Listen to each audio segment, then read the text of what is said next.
Allora, ci troviamo nella mitica Spilimbergo, all'interno della Scuola Mosaicisti del Friuli, scuola unica al mondo, non solo per la formazione di nuovi mosaicisti, ma anche per la possibilità che viene data a chiunque di visitarla e di ammirare al suo interno le numerosissime riproduzioni che ci permettono di ripercorrere tutta la storia del mosaico. Il mosaico nasce come esigenza dell'uomo, quella di creare una superficie duratura nel tempo e che possa essere permeabile all'acqua. Quindi compaiono già 5.000 anni a.C.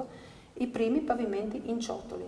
Il mosaico classico parte dal V secolo a.C. al V secolo d.C.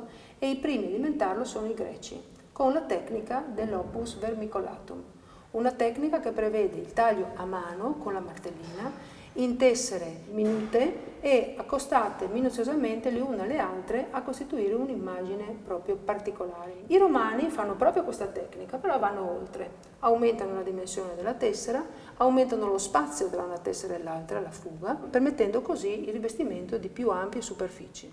In tutti i casi il mosaico classico prevede però le stesse caratteristiche: materiale naturale, basato sulla quadricromia del bianco, nero, rosso e giallo. I temi trattati sono sempre mitologici, naturalistici, scene di caccia o decorazioni floreali o geometriche. Dal V secolo d.C. al XV secolo d.C. nasce il mosaico bizantino medievale. Con il diffondersi del cristianesimo e il pullulare dei nuovi edifici di culto, l'uomo ha questa esigenza nuova, quella di arricchire e abbellire gli edifici di culto al loro interno. Fanno la loro comparsa i materiali artificiali prodotti dall'uomo, quindi paste vitree e foglia d'oro su vetro.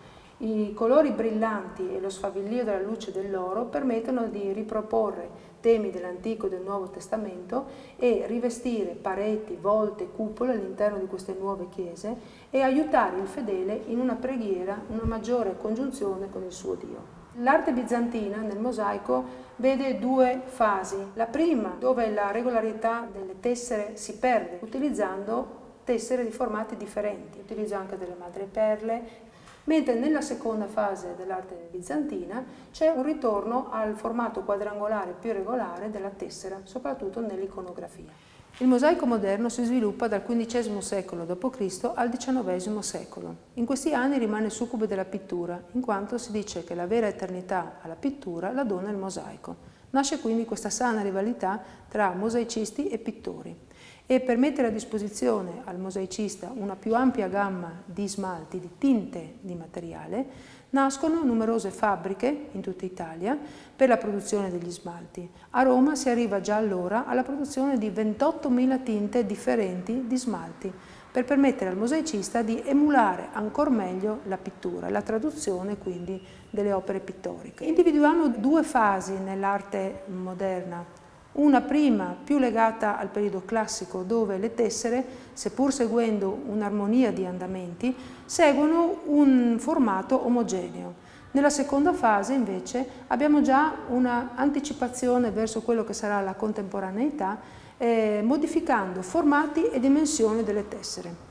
In questi anni fondamentale è stata l'invenzione del nostro friulano Gian Domenico Facchina, che ideando la tecnica a rovescio su carta o in diretta permette, lavorando nei laboratori, di esportare il mosaico in tutto il mondo, risparmiando sia tempo che denaro.